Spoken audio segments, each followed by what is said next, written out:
Hello everyone, welcome to Krishna coaching online classes. तो हम discuss कर रहे हैं ज्योग्राफी की क्वेश्चन सीरीज़, जिस पे हमने इंडियन ज्योग्राफी ऑलरेडी डिस्कस कर चुके हैं। अभी हम डिस्कस कर रहे हैं वर्ल्ड ज्योग्राफी का। ठीक है, तो चलिए स्टार्ट करते हैं क्वेश्चन नंबर 41 से। क्वेश्चन क्या है? The Pacific ring of fire is. तो हमने देखा था कि जो रिंग ऑफ फायर है वो कहाँ पे सिचुएटेड है? पैसिफिक ओशियन में। ये चीज़ आपने याद रखनी है। और ये है क्या? An area of constant forest fires in the Pacific island. बिल्कुल नहीं। A volcanic belt around the Pacific Ocean. तो सेकंड इसका बिल्कुल राइट आंसर है। आपको पता है ये कि एक वॉल्केनिक बेल्ट है जो कि पैसिफिक ओशियन के चारों ओर जो है वो फैली हुई है, जिस पे आप देखोगे जो सुमात्रा से लेके आप जो नॉर्थ अमेरिका और साउथ अमेरिका का कॉन्टिनेंट देखोगे, उसके जो वेस्टर्न कोस्ट है वहाँ तक ये पूरी फैली हुई है। ओके, तो इसको बोलते हैं रिंग ऑफ फायर। तो देखो, the Pacific ring of fire is an area fair a large number of earthquake and volcanic eruption. ये आपको पता है। यहाँ पे देखो, about 90% of the world earthquake and 80% of the world largest earthquake occur along the ring of fire। ठीक है, तो इतने देखो, मैक्सिमम जो है वो यहीं पे, चाहे वो अर्थक्वेक हो या फिर वॉल्केनिक एरप्शन हो, इसी बेल्ट में ही मैक्सिमम जो है ये होते हैं। नेक्स्ट क्वेश्चन पे चलते हैं। In geography Gulf Stream refer to. तो गल्फ स्ट्रीम क्या है? गल्फ स्ट्रीम जो है ये एक वार्म ओशन करंट है। ठीक है, गर्म एक समुद्री जलधारा जिसको बोला जा सकता है। देखो, ओशन करंट क्या होती है? ये भी एक समुद्र में चलने वाली एक नदी की तरह आप समझ सकते हो। एक नदी की तरह ये होता है जो समुद्र के बीच या कहीं भी ये चलती है, जिसको करंट बोला जाता है, या धाराएं। ये समुद्र की धाराएं होती है, जिस इन पे जो है जो विंड होती है, जो हवा होती है, वो इन पे बहुत ज़्यादा इफेक्ट डालती है। इनकी गति की और इनकी जो दिशा होगी, कहाँ पे इनको ले जाना है, वो सारा जो है वो हवा पे डिपेंड करता है। ठीक है, और ओशन करंट के लिए और भी बहुत सारे फैक्ट जो हैं वो बहुत सारे इसके रीज़न है। और आपको पता है कि जो ओशन करंट होता है वो वार्म करंट भी होती है और कोल्ड करंट भी होती है।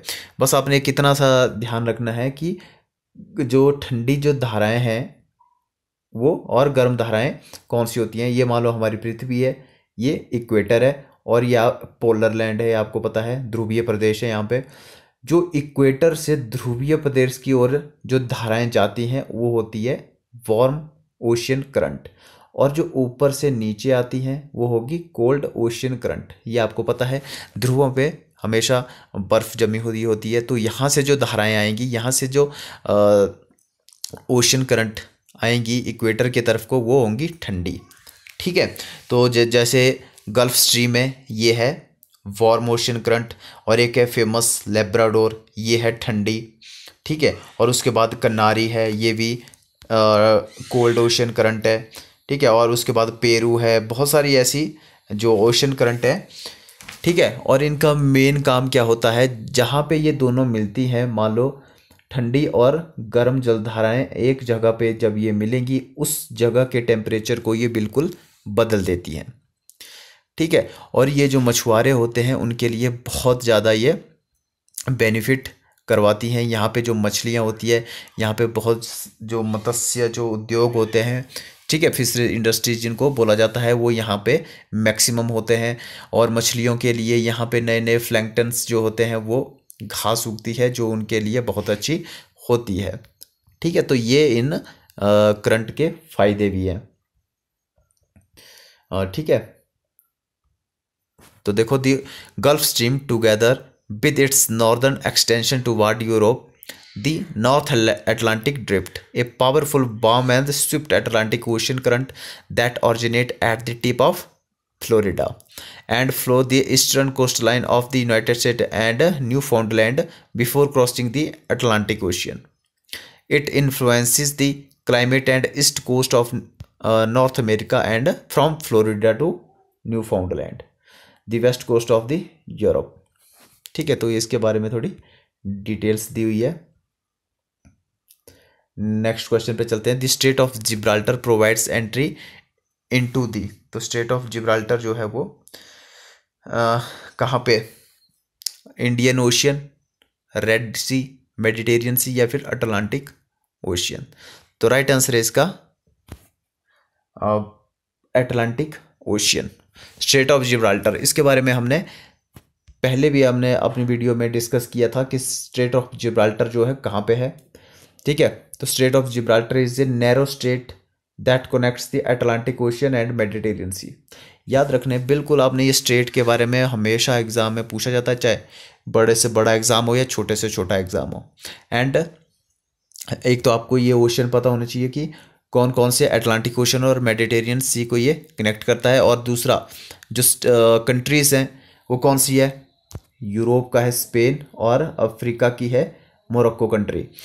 तो देखो यहाँ से 3 क्वेश्चन बन जाते हैं। एक तो क्वेश्चन ये आ गया कि जो ओशियन है वो किसको ये कनेक्ट करती है, और दूसरा आ गया कंट्रीज़ कौन कौन सी है, और तीसरा आ गया कॉन्टिनेंट। ठीक है, तो जिब्राल्टर जो स्ट्रेट है वो एक कॉन्टिनेंट को, मतलब अफ्रीका को यूरोप से ये कनेक्ट करती है। ओके, तो नेक्स्ट क्वेश्चन पे बढ़ चलते हैं।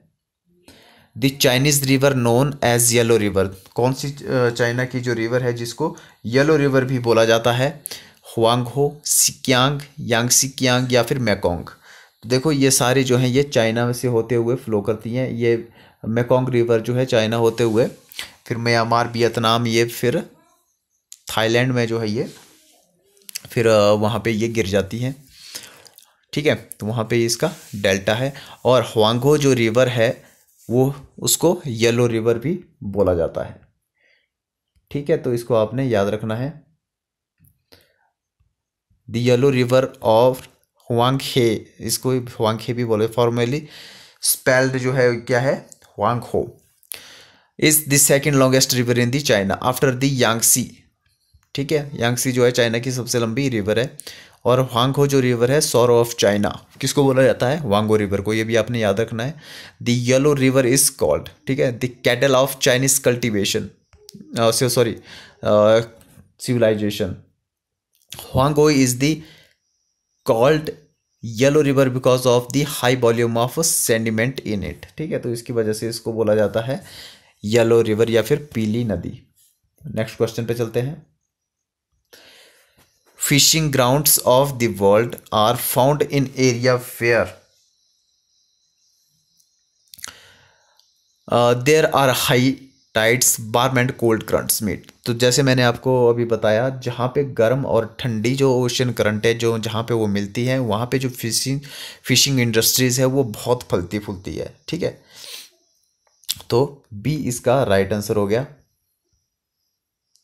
तो देखो, the major fishing grounds of the world are found in those region where the warm ocean current meet cold ocean currents. ठीक है, the mixing of these water are the shape of ocean bottom lifts nutrients of the surface. ठीक है, they are rich of planktons on which fish feed. ठीक है, तो आपको पता है तो प्लैंक्टन्स घास यहाँ पे उगती है, जिसकी वजह से मछलियाँ भी वहाँ पे ठीक अच्छी खासी फलती फूलती हैं, और यहाँ पे फिशरीज जो इंडस्ट्रीज हैं वो भी काफ़ी जो है ग्रो करती हैं। Next question, Mount Blanc is the highest peak of this mountain range. तो माउंट ब्लांक जो है कहाँ पे है, ये आप पहले तो ये पता होना चाहिए। माउंट ब्लांक जो है वो यूरोप में है, और ये किसकी सबसे हाईएस्ट चोटी है, ये है आल्प्स की। आल्प्स पर्वत जो है वो कहाँ पे है, यूरोप में। एंडीज आपको पता है सबसे लॉन्गेस्ट जो माउंटेन रेंज है वो है एंडीज, जो कहाँ पे है, साउथ अमेरिका में है। और रॉकीज जो है वो यूएसए में है, और एटलस जो है वो अफ्रीका में। अफ्रीका में कहाँ, जैसे जो मोरक्को वाली जो साइड होगी, मतलब नॉर्थ अफ्रीका में, नॉर्थ वेस्ट अफ्रीका में एटलस पर्वत आपको देखने को मिलेंगे। ठीक है, तो जो माउंट ब्लांक जो है वो आल्प्स की सबसे ऊंची चोटी है। Mount Blanc meaning white mountain, ठीक है, is the highest mountain in the Alps. Western Europe and the European Union, the Mount Blanc massif is being put forward as a potential world heritage site because of its uniqueness and its cultural importance, considered the birthplace and symbol of modern mountaineering. ठीक है, तो ये mountain ranges के बारे में आपको पता होना चाहिए, और दूसरा आपको ये भी पता होना चाहिए कि कौन किसकी हाईएस्ट पीक है.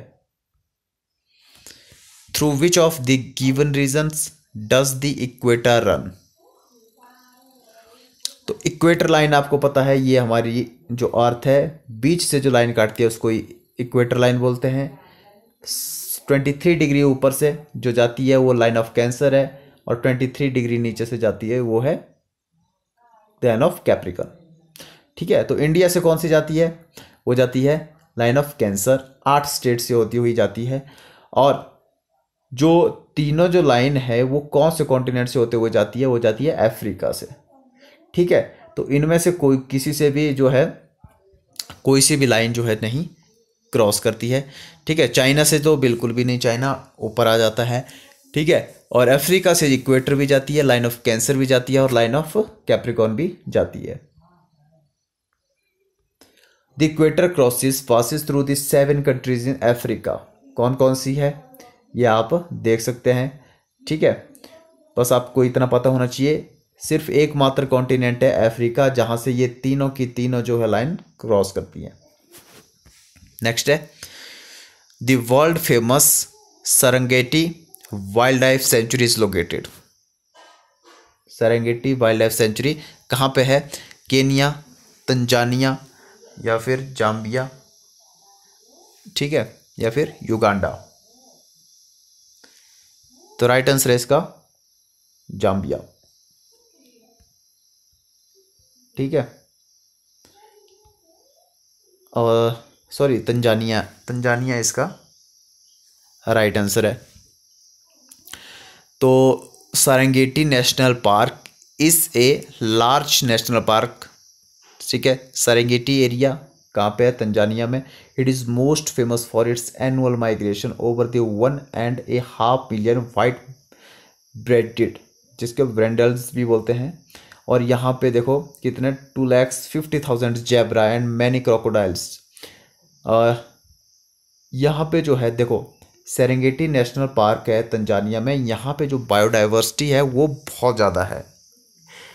अफ्रीका में आपको ऐसे भी पता है जो बायोडाइवर्सिटी के मामले में अफ्रीका कॉन्टिनेंट जो है वो काफ़ी रिच है.